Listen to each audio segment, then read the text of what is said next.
more than a third of adults are concerned about the welfare or safety of a child. They know, but 35% of them wouldn't tell anybody for the fear of the consequences that might bring. And it's a very difficult one, this, isn't it? Because would you report somebody? Because we know, we've talked about it before on the show, that once you get into that, any report to social services, there is a process that has to be adhered to.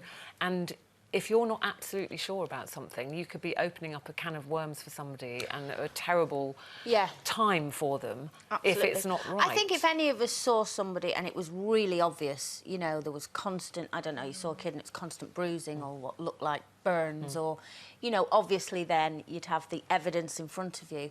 But the thing is, the problem is, it's like you said, if a kid just mentions something or you think they're making comments that you're not sure about, it's a really difficult situation because, like you said, if you tell somebody, they have to instantly do something about it, and you could tear that whole family apart of something that might not be there. So I understand why people are like, what if I'm wrong?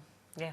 But I don't know whether it's better to err on the side of caution and say you might be right. Don't you? Some of these, you know, very highly publicised cases of child abuse, and then you hear people saying, "Well, I did wonder, you know, I often used to see them at the window crying, and I didn't know whether to do something." And whenever we hear that, we go, "Why didn't you do something?"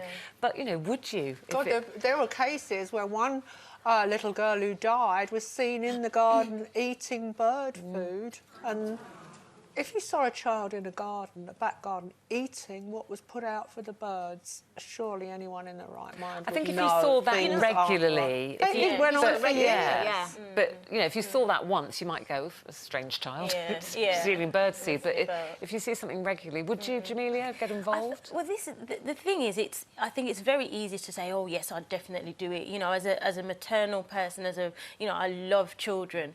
But I think, as Colleen said, I would have to think about the devastation if I am wrong. That you know, if there's 1% chance of me being wrong, so it's like I would have to be 100% sure. There'd have to be no room for doubt. I think, you know, we live in a society nowadays where we are very, you know, wary. I remember once my daughter falling and hitting her head, and I remember being petrified, bringing her to A&E, thinking, oh gosh, they're going to think I've done something, and it's that. And they have to ask the question. Don't they? Yeah, they do. They have to ask. They have to talk to the child, and you know what happened, and it's those, you know, you hear these stories about children being taken away from innocent accidents and stuff like that, and I just think, would I be okay being the cause of ripping apart a family? We're talking about if it was a stranger or a neighbour's child or something. What about within a family? I mean, you obviously have experience of that, which you've talked about before. There was abuse in my family that I didn't find out till I was in my late 20s.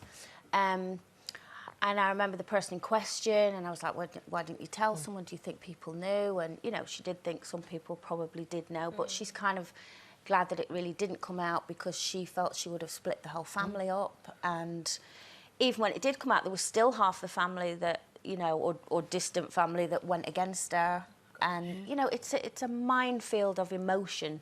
And I think certainly when people are older, you know, it is up to them to bring that story out, but you have to leave it to their decision, you know, and you have to respect their decision either way, you know. So yeah, it was a minefield. And as far as the having a child have an accident, you know, Kira had a really bad accident on a slide one time, trying to go down the slide, the two of them, and she slipped and cut herself badly in a private area and had to go to hospital. And, you know, her dad was taken off to one room and the nanny that was with her at the time was taken off to another room. And I mean, he was shaking when I got home, right? Because he said instantly, I thought, they're not going to believe this story and they're going to take her away. And you know what they could have done? And on one hand, I kind of respected the fact that they didn't absolutely straight away accept what had happened. But then they saw the logic and they questioned Kira on her own as well, you know, and it was all the same thing. But it is a really scary thing to I think one thing that's happened is over the years there have been historic allegations of child abuse where hundreds, I don't know if you remember in the northeast in Cleveland, hundreds of people were drawn in to this case where it was alleged that dozens and dozens of children had been abused, and then it was all found to be totally without foundation.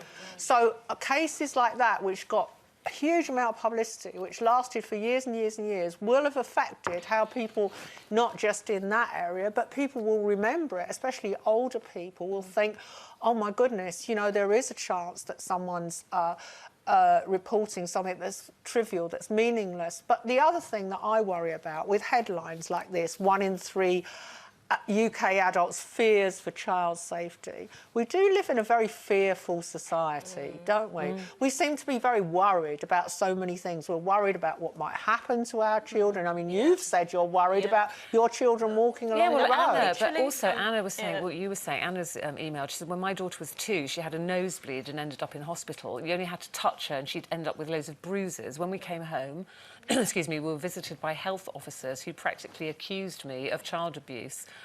I didn't mind at all, actually. They're doing their job, but my mother was horrified. They did prove in the end that I was not guilty, but you said, you know, you do become fearful. Charlotte says, if you are worried about somebody, why not keep a diary for a week or a month and then report it? Did you see this one today? I love this. But yeah, I totally agree. You're just one of them. Ooh!